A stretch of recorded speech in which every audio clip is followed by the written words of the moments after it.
Atlas in the hot seat tonight. And Atlas.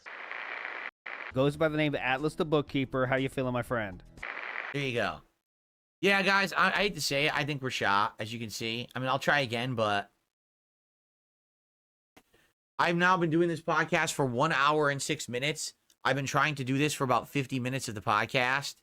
I don't think we're playing Flight Sim today. It looks like we're doing Call of Duty. That sucks, right?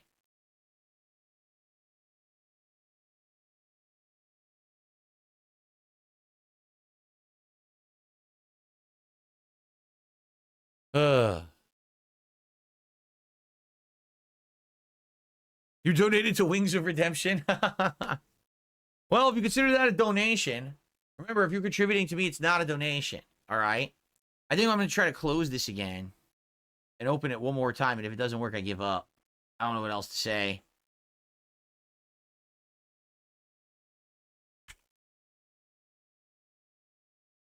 They botched it. They botched their own launch, and now they look like a bunch of fools. What's funny is Flight Sim is taking up like an intense amount of my RAM, even though it's not even running. That's pretty funny. Not even running. So why is it taking up all my RAM? And Google Chrome, which all I have open on Google Chrome is the news story we watched earlier and a YouTube page of My Funny Moments. It claims it's using 1/3 of my RAM. Anyway, let me try to boot this one more time.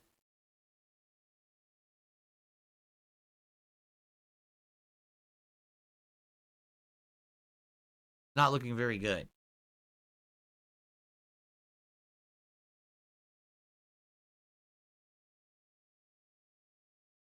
Enemy Warlock says, I think I remember long queue times with 2020 as well. I had to wait till the next day to even play it once. It's pathetic.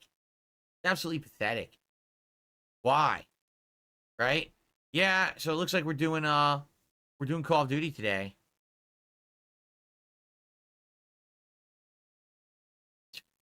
Casanova just posted up. We are aware of reports aircraft are missing from my library and aircraft select streams. The issue is related to the server issues.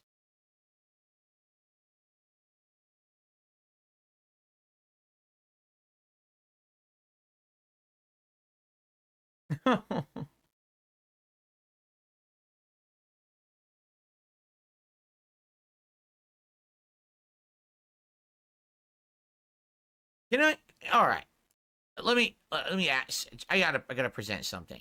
Okay, gotta present something as matter of fact and fair as I can. All right. If you are a game developer, correct? You're a game developer. Think, put yourself into the shoes. You work for a game company. You're developing a game. Is it not your job and your priority that when you have a game that you get people excited for, right? For years, it's going to be a great game and everything, that you make sure that when the game releases, you can actually play the game?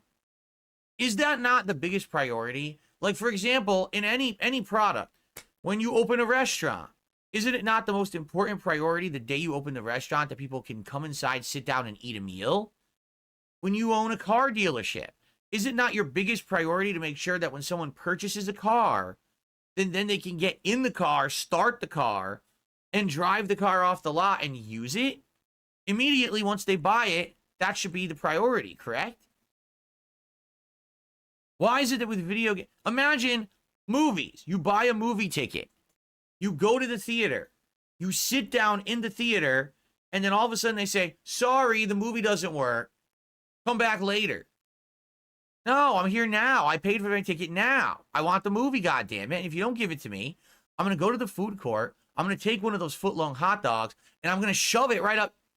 Excuse me. I got a little worked up. But you know what I'm saying?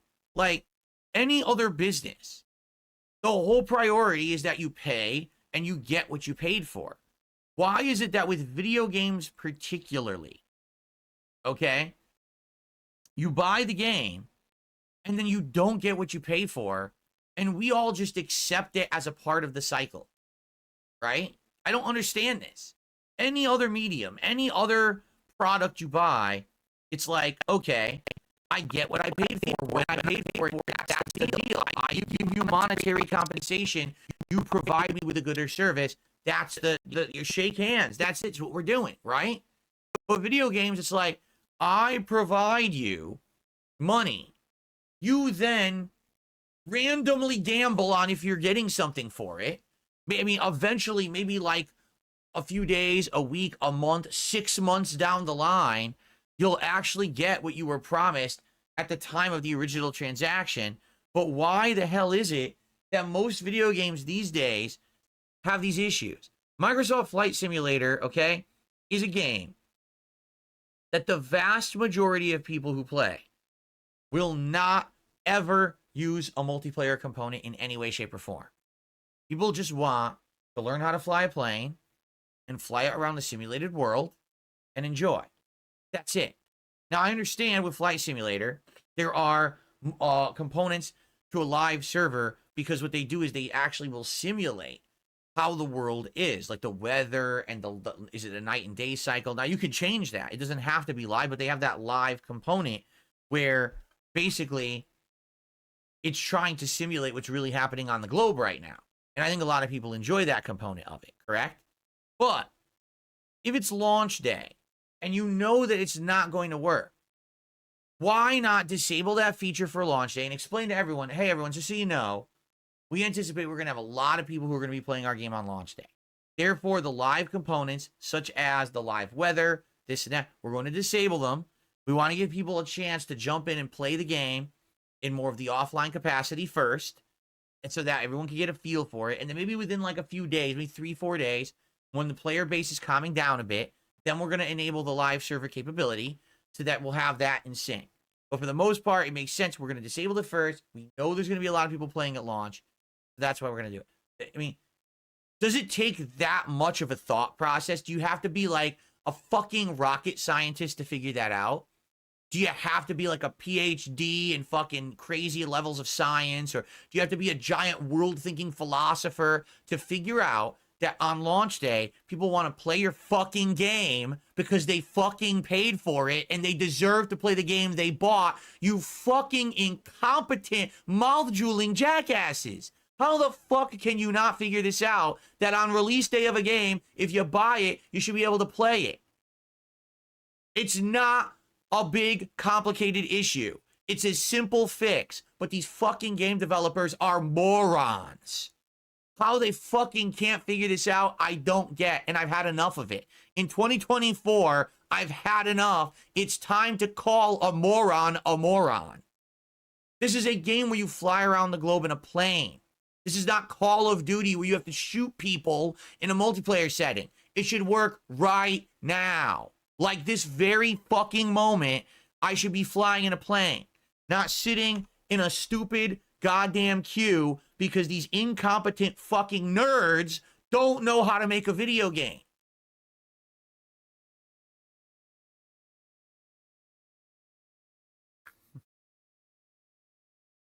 Oh.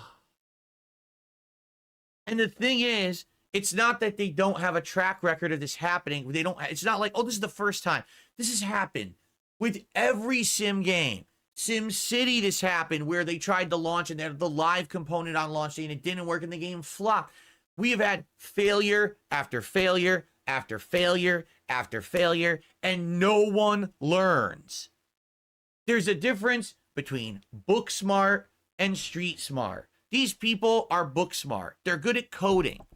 But when it comes to modern life, when it comes to common sense, when it comes to the consumer satisfaction, they don't have a fucking clue.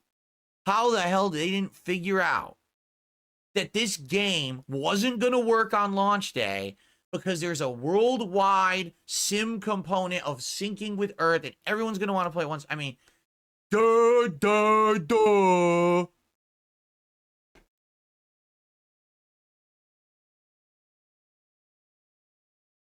I'm 42 years old. My patience is wearing very thin with this shit. And to be quite frank, I'm happy it's on Game Pass. because if I had paid $70 plus tax for this, and this is what I got on launch day, I probably would have tried to refund it. I mean, this is stupid. This is dumbest level of intelligence. How the fuck do you not know that this was going to happen on launch day? The only thing I can think of is the people who are in charge of these projects don't care. In their mind, they're like, you know what? We're going to get everyone's money, so we don't give a shit if it works or not at launch. We just don't care, right? We're going to make our money regardless. And we know that in a few days, people will get frustrated of trying to play it and just back out and not play it. And then enough people will be able to trickle in and play it slowly, and then everything will be fine. Yo, forget the fact that the initial customer experience is absolutely atrociously awful.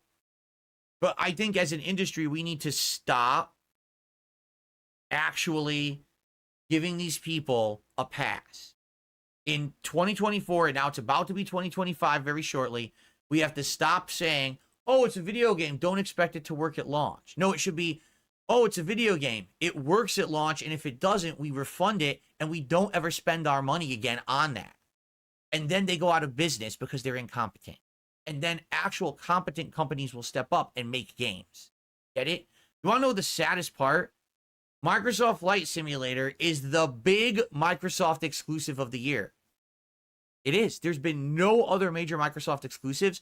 They pretended like that Senua's whatever it was, Senua's Sacrifice 2, whatever it was, that was going to be a big one. That one flopped huge. That game was terrible and no one liked it. The first one was much better.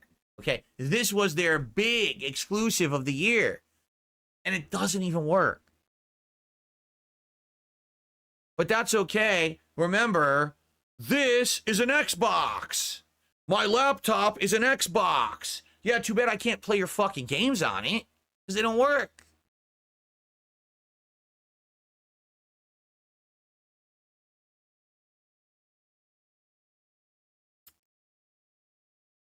All right. Anyway, I vented and said my piece, but sadly, at this point, I think I'm going to give up. It does not look like Flight Simulator is going to work today. So at this point, I think we're just going to call the audible, right? I mean, the podcast ends in 20 minutes, right? So I think that at this point, we should just say, forget it. It ain't going to work. Close it down. Shut it down. And I guess today we're doing Call of Duty, which sucks. You know, I had all this planned. And now that means that the whole week is thrown off because now I don't know when I can even play it, right? I don't even know if it's going to be Thursday or later. You know, I don't know. Because again, remember also, you know, with Stalker 2, people might want to see that. So now I don't know what to do, you know? And it's incredibly frustrating that this is what they're pulling here. So I guess we'll have to try to figure it out. By the way, for those who don't know, Call of Duty has a giant update today. It's 5 gigs. Pretty big update patch. And I'm actually applying it right now. So if you're interested in playing Call of Duty today, you're going to want to do that. Okay. All right. Big Boss has done a $2 super chat. Honey baked ham or traditional turkey, what is best? Depends. For Thanksgiving, I always have turkey. I like ham. And I would like a ham, like maybe for Christmas or something. But I always have turkey on Thanksgiving. The thing is, I'm not even a big turkey guy.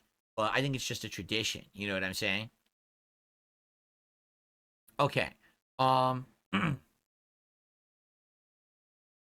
Year in a Day says, I'm on the Series S. I've been stuck on a loading languages at 0% for 2 hours. I don't think the game is working for anyone. I just don't think the game is working for a single person. Miles, you just did the $2 super chat. Says, thanks for the update on Call of Duty. I didn't know. Yeah, get your updates loaded now. It's a big one. I'm doing it right now so that we can play right after the podcast. So I'm going to have to announce it. Shall I just do it now? I'll do it now live.